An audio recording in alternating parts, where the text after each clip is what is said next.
Hello everyone, welcome to this channel. In this video, we will see shell scripting. A shell script is a computer program designed to be run in the Unix and Linux system. तो basically cell script ना एक computer program होता है जिसे हम Unix और Linux system में run कराते हैं। हम सेल स्क्रिप्टिंग के थ्रू प्रोग्राम लिखते हैं, फिर उसे एग्जीक्यूट करते हैं एंड उसका रिजल्ट हम प्रिंट कराते हैं।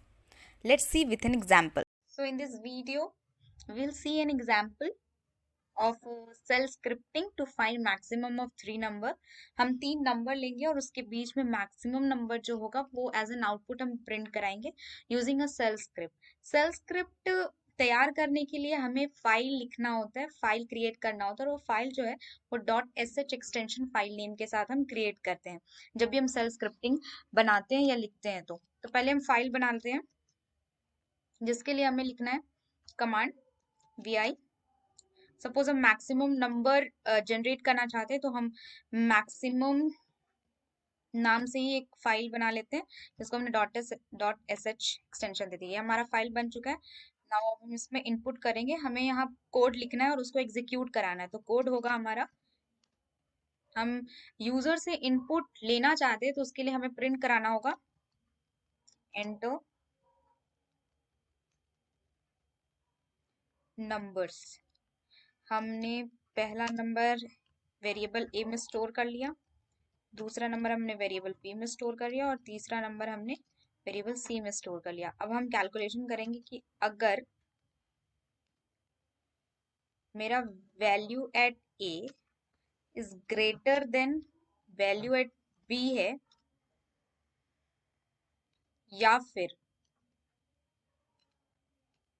Value at A is greater than value at C है, तो उस केस में क्या करो कि देन प्रिंट करा दो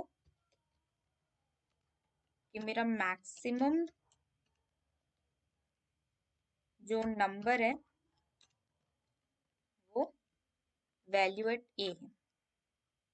ये हमने प्रिंट करा दिया। अगर ऐसा नहीं है तो एल्स इफ लगाएंगे, मेरा value at B is greater than value at A, और ऐसा नहीं है तो फिर चेक कर लो कि क्या मेरा वैल्यू एट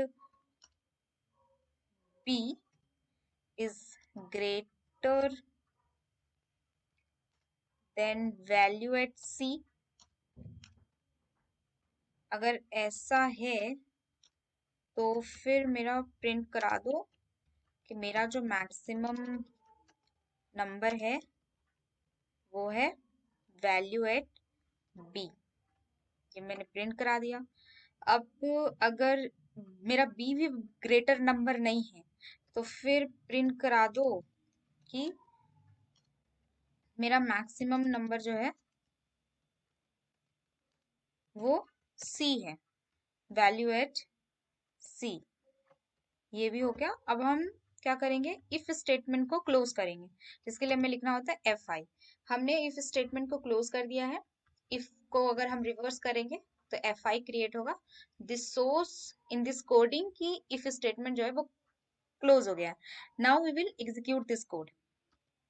ये हमने सेव कर लिया। ये क्या आ रहा है, ये मैंने सेव किया। अब इसको एग्जीक्यूट करने के लिए हमें परमिशन देना होता है, तो हम परमिशन देने के लिए कमांड लिखेंगे chmod। हम एग्जीक्यूट करना है इसलिए x और फाइल का नेम। हमने परमिशन दे दिया, अब हम इसे एग्जीक्यूट करेंगे। हमसे 3 नंबर पूछा गया है तो let's enter and 3 suppose 5 and 7। तो हमारा जो मैक्सिमम नंबर है वो 7 यहाँ पर आउटपुट आ चुका है।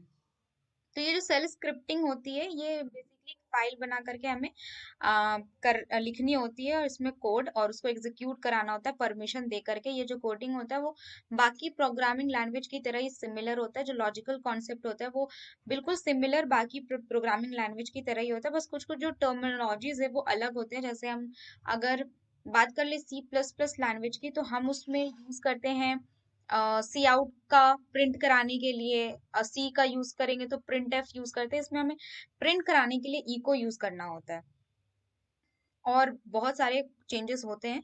सो अगर आपको और भी एग्जाम्पल जानना चाहते हो तो please comment down so that I can give you more examples on cell scripting. And that's all in this video. Hope you like this.